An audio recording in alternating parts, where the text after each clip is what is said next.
Pipelette. Bienvenue sur Pipelette, le podcast de l'association Jeune et Rose. Quand on a un cancer du sein entre 20 et 40 ans, on fait face à des problématiques bien particulières. Ce podcast est là pour en parler sans tabou. Dans la première partie, on a abordé l'annonce des traitements, le starter pack chimio, l'alopécie, les soins de support, les effets secondaires, etc. Aujourd'hui, dans une deuxième partie, on poursuit notre discussion, toujours en compagnie de Sandra et Elodie, passée également par la case chimio. Il y en a certaines qu'on est mucites, ça j'ai pas eu. Ouais, moi j'ai eu. Ah, vous avez eu. Et vous avez eu des astuces pour... Il y avait bain de bouche prescrit, donc un bain de bouche avec la fangizone, qui est un médicament qui permet de restaurer. Et puis en plus, moi j'avais du gel en plus dans le. Donc, comme toi, donc bain de bouche, fangizone qui est le médicament, bain de bouche c'est pour nettoyer, et du gel pour venir essayer de rendre cette muqueuse buccale un peu plus douce, entre guillemets. Franchement, et j'ai adapté aussi mon dentifrice, ma brosse à dents, donc brosse à dents extra souple, dentifrice adapté à l'homéopathie. Alors, pas du tout, mais l'idée c'était d'avoir le dentifrice le plus doux possible, sans menthe, etc., sans agent trop agressif pour les dents. Malgré ça, j'ai eu des gingivites, j'ai eu des mucites, et Est-ce que ça t'a vraiment aidé finalement ? Je pense que ça a peut-être évité que ça s'aggrave. Mais la mucite, elle est quand même toujours plus ou moins présente jusqu'au fait que j'ai arrêté le Taxol, clairement. Après, comme tu disais tout à l'heure, t'adaptes aussi, ton goût change un petit peu et t'adaptes aussi ton alimentation. Donc, les choses trop acides ou trop épicées, du coup, de toute manière, t'évites parce que c'est pas agréable. Et puis, comme le goût change, de toute manière, en termes de goût, déjà, c'est pas le truc le plus fun. L'alcool, on n'est pas interdit de boire de l'alcool, mais de toute manière, moi, je n'ai pas eu du tout envie de boire de l'alcool. Donc, tout ce qui va être très agressif, au final, pour ta muqueuse buccale, vite, c'est des choses que tu manges ou bois plus trop. Donc, au final... Tu as tendance naturellement à l'éviter. Parce qu'on parle aussi alimentation, mais qui dit alimentation, dit ensuite évacuation. Belle transition. Vous avez tous l'image ou pas ? Ouais. Yes. Magnifique. C'était joli. C'était... Mais on n'en parle pas beaucoup non plus, mais c'est vrai qu'il y a la constipation. Et la constipation, mais il y a aussi les fameuses hémorroïdes. Est-ce que vous en avez eu ? Parce que moi mes fesses étaient en joie. Clairement. Joie, du coup, j'aurais pas dit ce terme-là, mais... Elles ont un peu morflé, c'était ironique. Voilà. Alors oui, j'ai des troubles du transit. En fait, ça allait dans les deux sens. Moi, j'ai eu un peu transit accéléré, puis diarrhée, un peu constipation, d'ailleurs peut-être plus constipation. Mais de par mon métier, j'ai réussi à jongler un peu avec tout ça. Et oui, j'ai déjà un terrain un petit peu hémorroïdaire, donc ça n'a fait... dès qu'une constipation montre le bout de son nez, les hémorroïdes, ça repart. Et du coup, c'est double peine, en fait, parce que et on a mal au ventre et on se sent pas à l'aise. Et en plus, à chaque fois qu'on arrive à aller à la salle, on a hyper mal. Donc, c'est franchement pas simple. Mais il y a aussi des solutions. Et pour la constipation, des médicaments et puis traitements...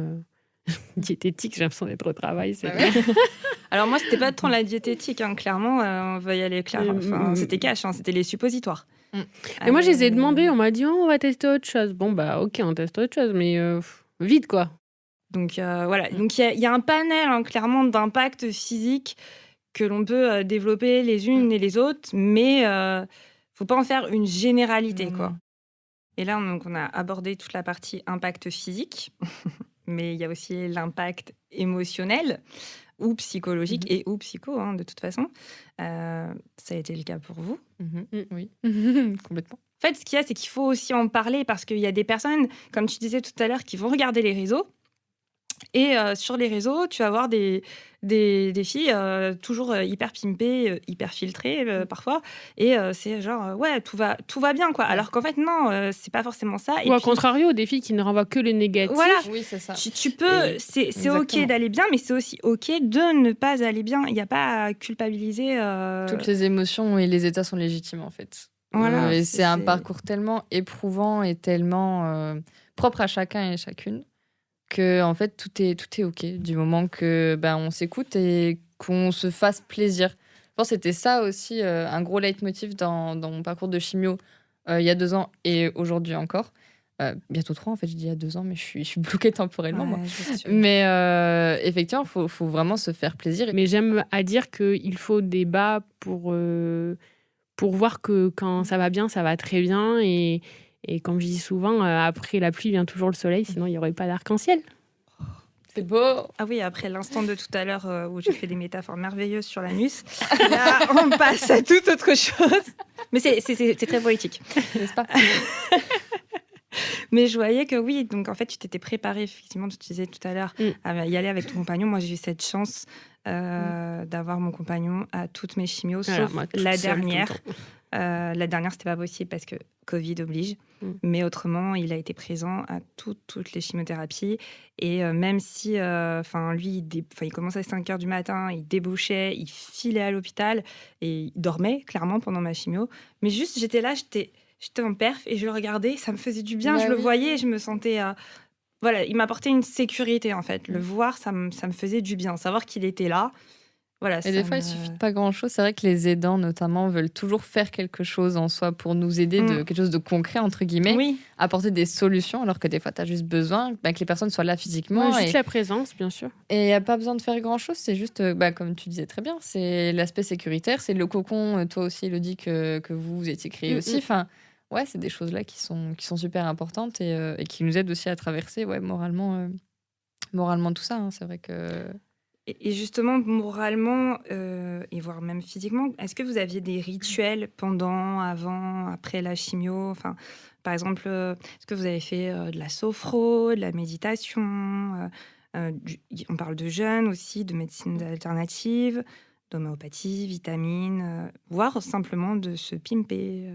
Voilà. Est-ce que vous aviez... Son bras, c'était ses perruques, apparemment. Oui, exactement. Perruque, pimpée, comme jamais, petit make-up. Ouais, même complètement HS. Je prenais ce temps chaque matin de faire ça avant les chimios. Et ça me faisait du bien. Et je pense que c'est clairement le seul rituel que j'avais. En fait, me préparer physiquement, ça me préparait aussi mentalement dans les moments où ça allait moins bien. Quand ça allait bien, je le faisais avec plaisir aussi, avec d'autant plus de hargne. Et quand ça allait un peu moins bien, je me disais, voilà, je préparais ma petite tenue, mon petit outfit la veille. Le matin, petit make-up, même si c'était juste un liner, un mascara, non. Ironique, mais quand t'as plus de cils, tu mets ton petit coup de crayon en dessous, tu dessines tes sourcils et puis t'y vas. Et ça fait quand même du bien. Effectivement, c'était ça qui me faisait un peu tenir. Sinon, à côté, en 2020, il n'y avait pas de son de support. Il y avait pas grand-chose. C'est que c'était bloqué. Donc non, j'avais pas vraiment de rituel, en tout cas à l'époque. Aujourd'hui, non plus en fait. Enfin, j'ai complètement du coup un autre rapport avec la chimio. C'est-à-dire que c'est toujours bon. C'est sûr que les lundis toutes les 3 semaines, j'aimerais bien aussi faire autre chose, ou en tout cas dormir un peu plus longtemps. Mais là, j'ai la chance que mon compagnon, pour le coup, puisse venir aussi, parce qu'il n'était pas le cas il y a 3 ans, avec moi en chimio. Donc, on se prend une DS, une Switch, un petit... Allez, les gamers, c'est parti. Ah ouais, clairement. Donc, je me pimpe toujours quand même avant d'y aller, ça n'a pas changé. Mais voilà, petit truc pour s'occuper, un petit truc à grignoter et voilà, ça passe plutôt bien. Et après, je continue de me faire plaisir aussi. Et, dès qu'on peut partir en week-end, on le fait. Dès qu'on peut se reposer, on le fait. Enfin, c'est très... Il n'y a pas vraiment de rituel en soi. Et toi, Elodie, t'as fait... Enfin, je sais pas, t'as eu besoin de soins de Ouais, moi j'ai fait pas mal de soins de support. Alors, juste pour le rituel vraiment chimio, alors moi je suis beaucoup dans le contrôle. C'est-à-dire que le dimanche soir, mon sac était fait, bouteille d'eau, agenda, truc. Enfin, c'était très très carré. Tant bien qu'on n'en a pas trop parlé, mais quand arrivait le dimanche soir, j'avais déjà des nausées. D'accord. Parce qu'en fait, je préparais mon sac et mon cerveau savait que je préparais mon sac. Et moi, je me préparais aussi mentalement pour la chimio le lendemain. Et en fait, mon cerveau associé à cette préparation à la chimio et donc aux nausées pouvant être associées. Tant bien que même après les chimios, tous les dimanches soirs, même si je ne préparais pas mon sac, j'avais des nausées. Donc ça, c'est un truc que, tu vois, j'ai pas abordé tout à l'heure, mais je tenais à le dire. Le cerveau, quand même, met en place des rituels, lui aussi, tu vois, pas forcément les plus fun. Et là, ça m'a passé. Mais parfois, des fois, quand je regarde les photos que je prenais pendant mes chimios, juste de voir, tu vois, ma perfusion, moi, sur ma chambre ou la couleur des poches, tu vois, rien que d'en parler. Ouais, je vois ce que tu veux dire. Parce En que fait, moi aussi, là, j'ai visualisé les Ouais, miennes. tu Des vois. conditionnements, Et- le cerveau. Voilà, c'est un espèce de conditionnement cérébral qui fait que dès que je vois... Alors, il y a des fois, ça me le fait pas du tout. Là, on fait qu'en parler depuis un petit Oui. moment. Donc, du coup, forcément, mon ventre, à nouveau, c'est ça, Ouais. tout ce temps. Et donc, j'ai eu un moment où j'ai dit à mon cerveau, non, là, on est dimanche soir, il n'y a pas de sac, il n'y a pas de gamelle, c'est OK. Tout est OK, c'est un dimanche soir, mais demain, il n'y a pas chimio. Tu vois, et j'ai besoin de le verbaliser même oralement. C'est-à-dire, moi, pour m'auto-convaincre que le lendemain, il n'y avait pas chimio. Donc, au tout début, voilà, c'était je préparais ce sac. Ça, c'était le dimanche soir. Voilà, tout était prêt pour. Et en fait, alors, on n'en a pas trop parlé non plus. Je ne sais pas si vous avez fait ça, mais moi, je m'étais acheté des vêtements spécial chimio. C'est-à-dire que quand j'ai su que j'avais un cancer, que j'allais avoir des chimios, etc., beaucoup d'examens, j'avais acheté déjà des leggings parce que le temps que tu passes tes IRM, tes scans et tout, tu peux pas avoir de boutons et tout. Mais bon. T'as pas envie d'être à moitié à poil. On est déjà torse nu tout le temps, donc C'est du clair. coup, voilà, j'ai acheté des leggings et je m'étais acheté, si tu veux, des chemises parce que je m'étais dit, donc la chambre implantable, donc je mettais des débardeurs assez ouverts et par-dessus, j'avais des chemises, des surchemises. Et puis en plus, moi, c'était l'hiver, donc il fallait quand même assez se couvrir. Et du coup, comme ça, c'était plus facile pour me perfuser. Et donc, je préparais donc mon sac et mes vêtements. Et donc, de la même manière que j'ai dû dire à mon cerveau, non, il n'y a pas chimio le lendemain après mes chimios, tous ces vêtements, dès que je les voyais, j'avais des nausées. Pour moi, je les raccordais tellement à ces chimios que ça m'a pris. Au bout de 2 semaines, j'ai mis tout dans un sac et je suis allée porter ça au relais, là, les caisses là et j'ai tout donné, mes vêtements. En fait, j'ai pas cherché à comprendre. Et ça m'a permis aussi quand même de me libérer. Mais du coup, les rituels, c'était vraiment ce sac-là. Pour l'instant, j'ai pas encore vraiment de résultats, enfin de solutions. Il faut que j'en parle à mon onco, je le vois la semaine prochaine. Pour tout ce qui est crampes d'estomac et tout, je sais pas encore quoi prendre face à ça, parce que c'est vrai que des fois, ça peut être un peu j'ai invalidant. peut-être une solution. Alors, Du coup, moi, quand j'ai eu ces espèces de ventre barbouillé, mais c'est ni Oui. les nausées, on sait pas trop l'identifier en vrai. Moi, je disais, j'étais barbouillée, mais je sais même pas si c'était le bon terme. Et ben, j'ai fait de la réflexologie plantaire. Donc après, C'est vrai qu'on en entend de plus en plus. Effectivement. on y croit, on n'y croit pas. Honnêtement, j'ai fait ma première séance en mode, au mieux, ça marche, au pire, ça marche pas et c'est pas grave.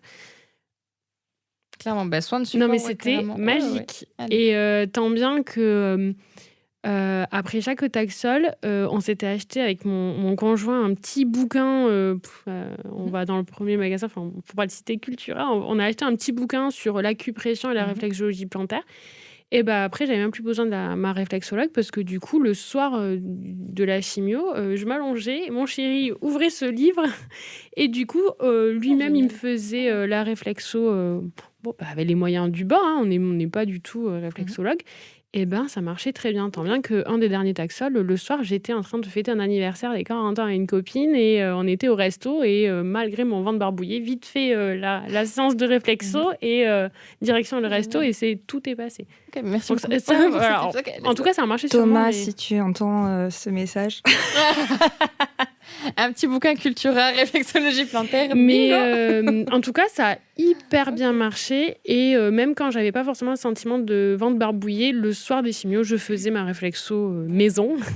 Et ça marchait bien. Donc, tu disais tout à l'heure, Élodie, que tu préparais tout à l'avance. Bravo pour cette organisation que j'admire profondément. Mais justement, qu'est-ce qu'il y avait de spécifique? Est-ce que vous emportiez des choses bien précises avec vous lors des chimios? Bien précise, non. Alors, j'avais, en fonction des chimios, en fait, quand je devais voir l'oncologue, j'avais vraiment tout le package de mon classeur médical. Les petits chimios, donc juste le taxol où je ne voyais pas l'oncologue. Par défaut, il y avait toujours mon chargeur téléphone. Même s'il était chargé, on ne sait jamais, pas une chimio sans téléphone. Après, j'avais toujours mon agenda qui me sert en fait d'agenda et puis de bloc-notes, de tout. Enfin voilà, je note tout. Toujours ma bouteille d'eau. Et même si j'avais des collations, j'avais droit à des collations. Alors sur le moment du midi, c'était jamais un repas, c'était des collations. Moi, j'avais toujours des collations avec moi, donc une petite madeleine, un petit biscuit. Oui, très Parce qu'en important fait, ça. pour contrer les nausées, alors avant même le EC, mais juste quand j'avais le Taxol, j'ai l'impression que juste de penser à la chimio, ça me donnait mauvais goût, tu vois, ces espèces Ouais. de nausées, mauvais Rien goût. quand tu le dis, de toute façon, Grave, je on pense le que Voilà, sait ça tous, réactive. moi, on a On est tout toutes là, vite un tic-tac. Voilà. Donc là, je les ai pas sur moi. Mais voilà, donc ce tic-tac, et parfois, j'en avais besoin. Des fois, quand je vous disais tout à l'heure, en fait, le dimanche soir, là, quand j'avais ce petit truc moins bien, parfois, je prenais un tic-tac, tu vois, pour me dire, OK, ça va. En fait, il y a le tic-tac, ça va. Alors, je pense qu'à la fin, c'est devenu tellement un réflexe que mon cerveau, tu vois, se raccroche à ça en mode... en fait, presque j'ai besoin du tic-tac. Mon cerveau me disait, j'ai besoin du tic-tac. Donc, toujours le tic-tac. Donc, du coup, j'en ai tellement acheté que j'ai du stock pour les années à venir, je pense, de tic-tac. Donc, ouais, il y avait ça. Et mes écouteurs. Je sais pas comment j'ai pas dit ça en premier. Moi qui avait jamais, j'écoutais jamais de musique avec mon téléphone, mais là j'ai découvert. Alors c'était pas tant pour écouter la musique, c'était surtout pour ne pas écouter ce qui se disait à côté. Donc comme je disais, c'est une grande pièce de chimio, on est vraiment nombreux, donc il faut imaginer 20 patients qui sont branchés, mais je sais pas, entre 5 et 10 infirmières qui gravitent tout le temps comme une fourmilière, dès qu'il y a une pompe qui sonne, aller arrêter et changer les poches. Et du coup, c'était aussi pour me couper de ce monde auquel j'avais pas trop envie de faire partie en fait. Et du coup, je me mettais dans mon monde avec mes écouteurs. Donc voilà, donc la gourde, les tic-tac, l'agenda, les petites collations et ces écouteurs voilà, pour me couper du monde. Ah, je te rejoins complètement. C'est vrai que c'est un bon starter pack, ça. Starter pack chimio édition, let's go. Ouais, les écouteurs indispensables, c'est clair. Il y a 3 ans, en 2020, quand je faisais mes chimios toute seule aussi, pareil, t'as tellement besoin d'être dans ta bulle. Tu te mets des musiques qui te réconfortent, qui te font du bien. Je passais beaucoup de temps à regarder des mèmes de cancéreux sur Instagram. Ça me faisait beaucoup de bien aussi, en mode putain, mais c'est trop vrai. Et puis en fait, ça me faisait beaucoup de bien parce qu'à l'époque, on rencontrait personne, quoi. Donc c'était vraiment les réseaux qui m'ont un peu sauvée aussi. Au début, j'étais un peu ambitieuse. Je me suis dit, je vais prendre un peu à lire. Genre, j'aimais bien lire. Donc, oui, je l'ai non. pas cité. J'avais un livre tout le temps. Je l'ai jamais ouvert. Donc, pour ça, j'ai rien dit. Non, mais effectivement, voilà, c'est une mauvaise idée. Enfin, sur le coup, non, le cerveau n'est pas disponible. Donc, voilà, je l'ai pris 1 fois, 2 fois. Après, je me suis dit, non, je me suis résignée. On va juste prendre les écouteurs et dormir. Moi, j'avais rien de tout ça, en fait. J'emportais rien de tout ça parce que... Oui, mais toi, t'avais ton chéri. Moi, j'avais mon chéri, voilà. en fait, déjà. Et puis, j'avais plus que ça dans le sens où, dans mon sac, j'avais mes gris-gris. Alors, je suis hyper cartésienne, mais là, c'était des petits gris-gris d'amour. C'est-à-dire qu'il y avait ma fille qui m'avait fait un petit bracelet, ma petite nièce aussi qui m'avait fait pareil, un petit bracelet. J'avais une petite figurine que mon père m'avait donnée et qui avait appartenu à ma grand-mère qui elle-même avait eu un cancer du sein. J'avais également un vieux mouchoir de ma grand-mère. Enfin bref, des petites choses qui faisaient que, ok, c'est avec moi. Moi, c'était mon pack d'amour, en fait. Et en parlant d'amour, on va parler proche, on va parler accompagnant et aidant. Quel rôle, si tant est qu'il y ait eu un rôle, ont pu tenir voilà, les personnes autour de vous dans le parcours de soins? Par où commencer?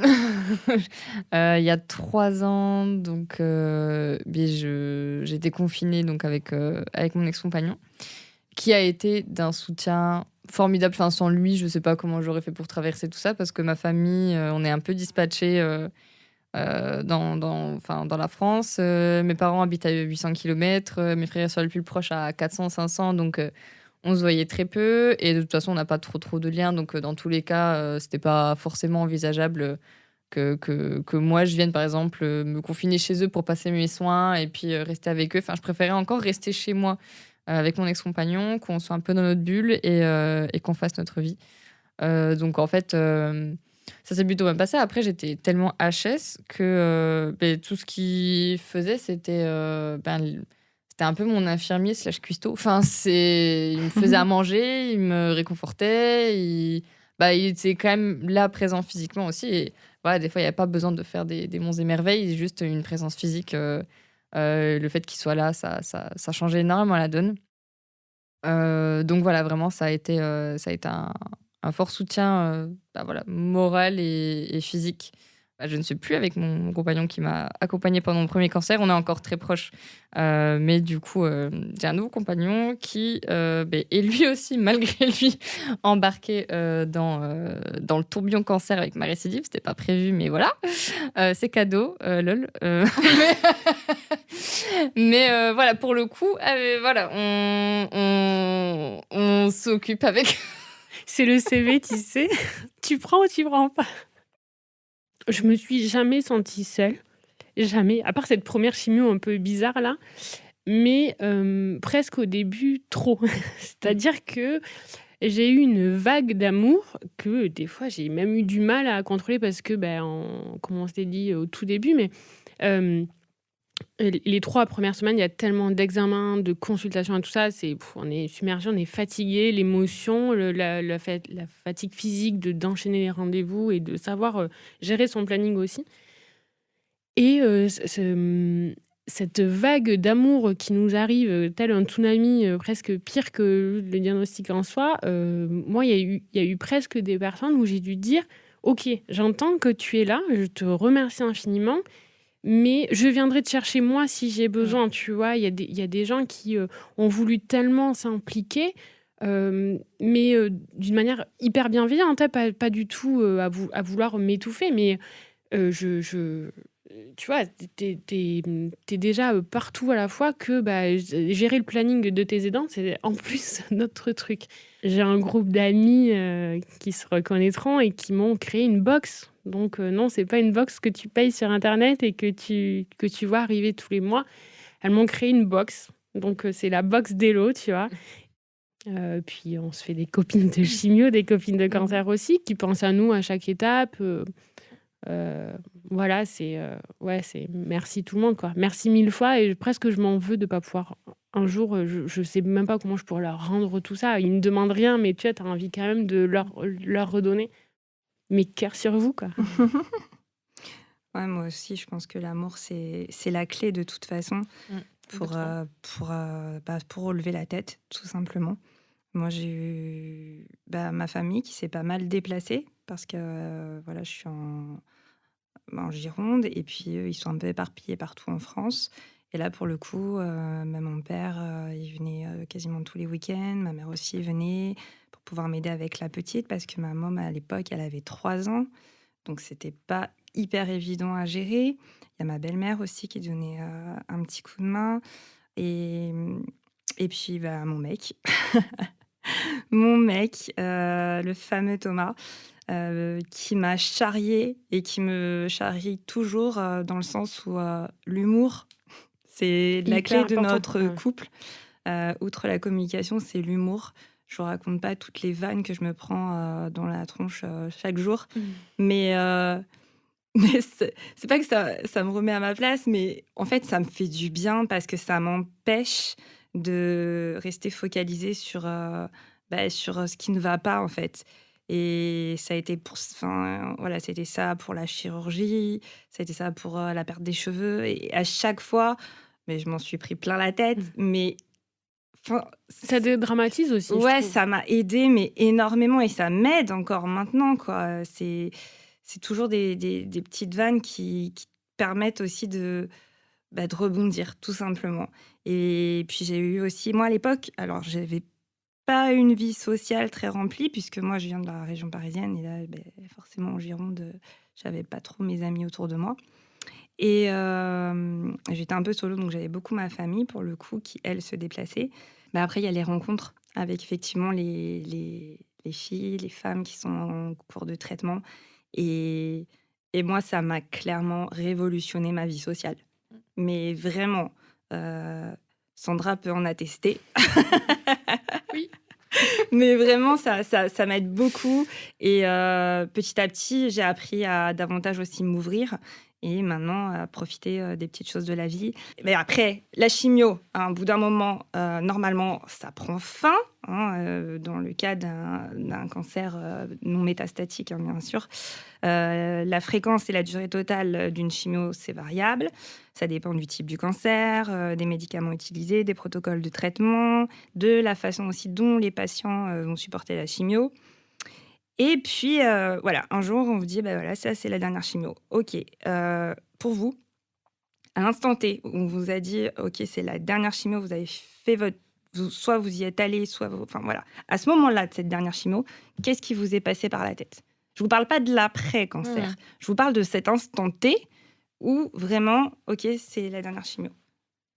Oh, mais moi, j'ai pleuré, hein. C'est genre, 1er round, mais bien gros, gros 1er round, fini, donc j'ai pleuré, franchement. Mais pleurer c'était libératoire, quoi. Du coup, j'ai pleuré et je me suis dit, OK. Après, très vite, mon cerveau a vrillé en me disant que, 4 semaines après, je me faisais opérer. Donc, tu vois, j'ai très vite, switché en me disant: «Bon, OK, les chimios, c'est fait. Maintenant, qu'est-ce que je dois préparer?» Donc, tu vois, j'ai repréparé mon sac, mais version, découpe du sein, quoi, tu vois? Ouais. Et donc, mais voilà, les premiers jours. Après, j'ai été très malade à nouveau avec cette dernière chimio, mais ouais, pleurer de c'est la fin, de je suis libérée et de joie. Au final, c'était je l'ai fait, j'ai réussi et c'est fini, quoi. Ah ouais, c'est marrant parce que je pensais aussi pleurer. À la fin de la chimio, je me l'étais tellement imaginé en mode ça va être incroyable et tout. Et en fait, j'ai pas pleuré du tout. C'était juste. Je suis allée faire ma dernière chimio, donc très contente quand même. J'ai pris les petites célébrations pour donner aussi à l'équipe soignante. Je me suis pimpée, mais par contre, comme jamais. J'ai encore des photos en mode j'ai tout donné pour la dernière. Et en fait, ouais, j'y suis allée vraiment tranquillement en mode ok, c'est ma dernière, donc j'étais très contente, mais j'étais exténuée aussi, vraiment. La prémédication, au plus ça avançait, au plus ça me flinguait. Du coup, j'ai eu à peine le temps de réaliser. Je suis rentrée, j'ai fait une énorme sieste. On a quand même trinqué au Champomy. Et en fait, j'ai été prise de plein d'émotions. C'est-à-dire que je réalisais sans trop réaliser. Est-ce que vous, votre vision de vous-même, elle a changé, en fait? Ça m'a beaucoup changé la vie, enfin ma façon de voir la vie, les gens, l'extérieur. Je m'accorde, enfin les choses elles sont beaucoup moins importantes, quoi. En vrai, les choses vraiment, vraiment importantes, oui, mais alors tout le reste, en fait, il y a rien qui est vraiment très important, quoi, tu vois? Mais par rapport à moi, non, peut-être, ça fait pas très humble, mais je suis fière de moi, en fait. Bah, c'est carrément Bah, légitime, oui, attends. Ouais, mais je crois que j'ai encore un peu de mal à le dire, mais tu vois, surtout chimio, alors, mais j'ai pas eu que la chimio, hein, je suis sur la fin de parcours, mais purée, je suis fière de moi et quand tu regardes dans le rétroviseur, et beh, même maintenant d'avoir vécu ça, si je devais le revivre, tu vois, à partir de demain, je me dis: «Mais non, j'en serais pas capable». Mais en fait, si, j'en ai été capable et je suis là aujourd'hui et je suis debout et ça va. J'ai du mal à le dire, ça a du mal à sortir.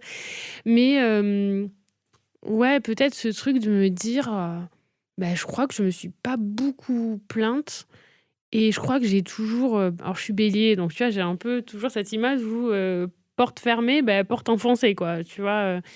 Et j'ai peut-être vécu ce parcours de soins comme ça, en mode, «Ah, ça va être difficile, vas-y, fonce dans le tas et vois ce qui se passe». Donc c'est peut-être, par rapport à moi, c'est peut-être, ouais, ce soupçon de fierté de me dire: «Bah, je l'ai fait, j'y suis arrivée et ça s'est pas si mal passé que ça». Et puis d'oser le verbaliser, là. Ah ouais. Ouais, Parce que, bah, tu méritante, carrément. ouais. Donc, N'écoutez c'est bien. pas ça, Complètement. genre. Mais J'ai un peu honte de le c'est dire. bien, au contraire, Ouais, c'est j'ai hyper peur. important. Ah si, clairement. Bien sûr. Ah oui, oui, oui. C'est dans ces moments-là, comme je sais plus qui le disait tout à l'heure, mais ouais, que tu te rends compte un peu aussi de toute la force que tu as. Et puis, ben, tu peux aussi tout à fait dire, ouais, on peut carrément être fier en fait de nos parcours, Mmh. de ce qu'on a vécu, parce que c'est loin d'être anodin. Et ouais, on est badass. Ah, C'est juste, complètement. c'est juste totalement, ouais, comme tu dis, Hello, mérité de se dire, ok, tu peux être fier de toi parce que c'est pas facile. J'aimerais me le dire, moi, clairement. Dis-le toi. De manière générale, dis-le toi. De manière générale, je vais essayer de me le dire. Mais c'est encore compliqué dans le sens où, en fait, je me suis jamais trop posé de questions. À chaque épreuve que j'avais de la vie, ouais, j'ai toujours avancé, j'ai toujours fait avec. Et du coup, ben, le cancer s'est présenté aussi comme étant ben, une épreuve de plus, entre guillemets. Donc, let's go. Quand ça s'est terminé, j'étais complètement en mode what the fuck, qu'est-ce qui vient de se passer? Et j'ai essayé de rebondir. Et avec ma récidive, je me suis dit merde, bah, comme toi, tu penses que tu peux pas y retourner. Alors que si, tu y retournes 2 fois plus. Je traverse tout ça du coup au quotidien et on peut dire que je suis forte, entre guillemets, que je suis courageuse, d'accord? Mais je me sens pas encore tout à fait légitime à me regarder dans une glace et à me dire meuf, voilà, juste célèbre-toi et arrête de te prendre la tête avec ce genre de choses qui te parasitent et te mettent des bâtons dans les roues. Ça, j'arrive pas encore à le faire. Du coup, Nous, on te le dit. T'es méga forte.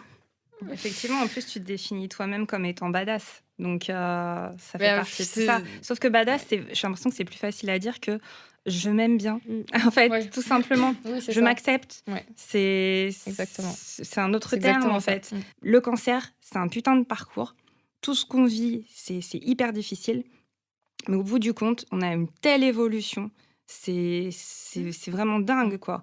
Et il faut s'octroyer, s'accorder ce droit d'être fier de soi, tout simplement. Mais c'est vrai que c'est beau ce que tu dis déjà. Donc, voilà, je fais la petite larme. Franchement, j'ai les larmes aux yeux en vrai depuis tout à l'heure. Avec ce diagnostic, tu t'entames en fait un deuil de toi. Dans un certain sens, de toi, ce que tu étais avant. Mais physiquement et psychiquement. Parce que forcément, le cancer du sein, on pense dans la tête des gens, et puis même dans la nôtre, clairement, c'est le physique. Forcément, on va être mutilé. Il y a 1000 formes de mutilation, maintenant on le sait. Mais il va nous manquer à un moment donné une partie de nous, même si ça se voit pas, même si ça se voit, etc. Mais psychiquement, il y a quand même 2-3 trucs qui se passent. Franchement, clairement. Et en fait, j'étais tellement persuadée justement que ce cancer allait être un énorme déclic. Tu vois, pour moi, je parle en termes personnels. Hein. Alors, effectivement, il y a beaucoup de choses qui ont changé dans ma vision de voir les choses, dans ma vision de voir la vie, de ce que je veux plus. Ça, c'est clair et net. Mais la Sandra qui est en PLS constamment et qui a vraiment ses côtés où elle se dévalorise et elle se déteste, elle est toujours là. Et ça me saoule parce que, en fait, j'avais, bêtement, l'idée que ça allait drastiquement changer comme ça du jour au lendemain. Et en plus, en voyant du coup des témoignages aussi sur les réseaux de personnes pour qui le cancer, ça a trop changé la vie et ça a été le déclic qu'il me fallait. Très bien, et je suis très heureuse. Exactement. De faire de quelque chose de ce cancer. Mais oui et non, on peut en faire quelque chose, je sais pas, un podcast, une asso, une entreprise, quelque chose, mais il y a aussi des choses qui se voient pas. Et je pense que le plus important, c'est presque ce qui se voit pas, c'est ce qu'on fait pour nous, pour soi, pour notre entourage. Mais tu vois, là, quand on arrive à dire au micro qu'on est finalement fiers de nous, mais est-ce que c'est pas ça le plus important? Totalement. Ça, j'essaie complètement de le déconstruire, ça fait du bien. Bon, alors là, c'était une séquence émotion. On était en pleine séquence émotion. Clairement. Pour conclure ce podcast, j'aimerais savoir si vous aviez un mot, ou 2 ou 3, à dire à des femmes qui s'apprêtent à commencer la chimio. Qu'est-ce que vous aimeriez leur dire? Lol? Non, je rigole. Pas du tout, ça a coupé. Je sais pas plus mon nom. Moi, je pense que ça a gardé. Comme quoi, tu vois, finalement, la chimio, c'est hyper... C'est lol. C'est dramatique, mais c'est lol. Tu sais quoi, tu dois faire un t-shirt et tu vas le faire breveter. Et dessus, on va marquer la chimio. C'est lol. Ouais, là, on craque. Mais c'est toujours comme ça à la fin. Voilà, c'est la fin. C'est la fin, le stress de derrière. Moi, j'ai envie de leur dire que c'est possible et que vous êtes forte. Et donc, par définition, vous allez y arriver. Je te rejoins complètement là-dessus. C'est vrai non, que... t'as pas le droit de copier, attends. Non. Non, mais j'ai dit je te rejoins, c'est pas forcément que je vais dire la même chose non plus. Mais je te rejoins sur ce que tu dis, dans le sens où, effectivement, la chimio, ça fait peur. La chimio, ça associe à tellement de représentations pas forcément vraies qu'on voit tout autour de nous, dans les émissions, dans les séries, etc. C'est pas forcément ce qui va vous arriver. Et tout ce qu'on peut voir, lire ou nous dire, c'est pas forcément ce qui va nous arriver. Faut quand même se préparer quand même mentalement à en chier un petit peu quand même. C'est vrai que c'est pas facile du tout. Mais voilà, comme on l'a dit très, très souvent dans cet épisode, c'est qu'on a les ressources en nous, on a des solutions. Vous pouvez en parler quand vous le sentez à votre équipe médicale, à des assos de patientes généreuses ou d'autres assos, la Ligue contre le cancer, sur les réseaux, il y a beaucoup, beaucoup en fait, de ressources disponibles autour de nous et qui peuvent nous aider et qui nous aident aussi à traverser tout ça. Entourez-vous d'amour et faites-vous plaisir. Juste faites-vous plaisir, faites ce qui vous fait kiffer. Écoutez-vous et il n'y a rien d'insurmontable dans ce parcours en fait. On pense que quand on est au pied du mur ou de la montagne, on regarde au-dessus de soi et ça paraît infranchissable et insurmontable. Alors qu'en fait, c'est pas forcément un sprint, c'est un marathon, c'est une endurance, c'est une rando en fait qu'on fait. Donc du coup, voilà, on se prépare mentalement, on se prépare physiquement et on y va et on prend de l'altitude.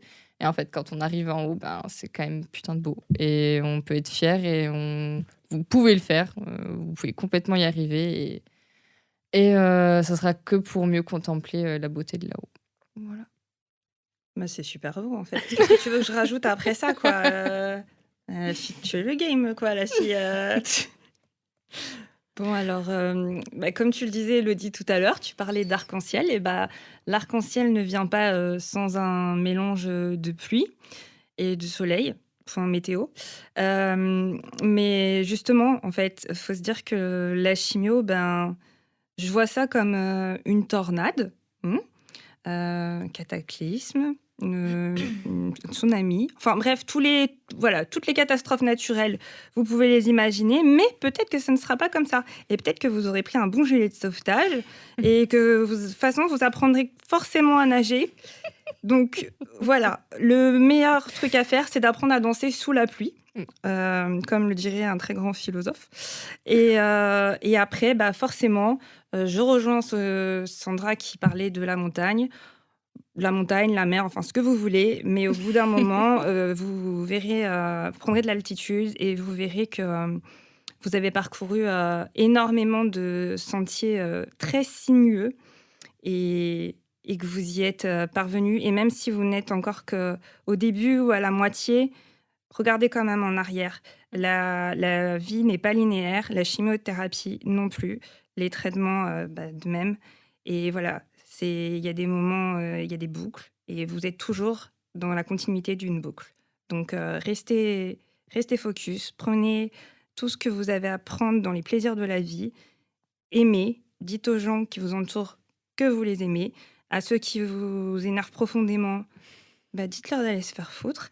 Et puis, au bout d'un moment, vous vous regarderez enfin dans ce miroir, comme on en parlait tout à l'heure, et vous vous direz « Ça y est, je suis hyper fière de moi ». Sur ces magnifiques paroles, nous allons conclure ce podcast. C'était magnifique, non ? Donc, je vais vous remercier, franchement, Sandra et Elodie, parce que c'était un podcast mais hyper, hyper enrichissant. Et merci aussi à vous, chères auditrices et auditeurs, pour votre écoute et votre soutien. N'oubliez pas que le podcast va s'enrichir très prochainement d'une nouvelle thématique. Donc, il faut bien rester connecté. Et surtout, prenez bien soin de vous. À très vite.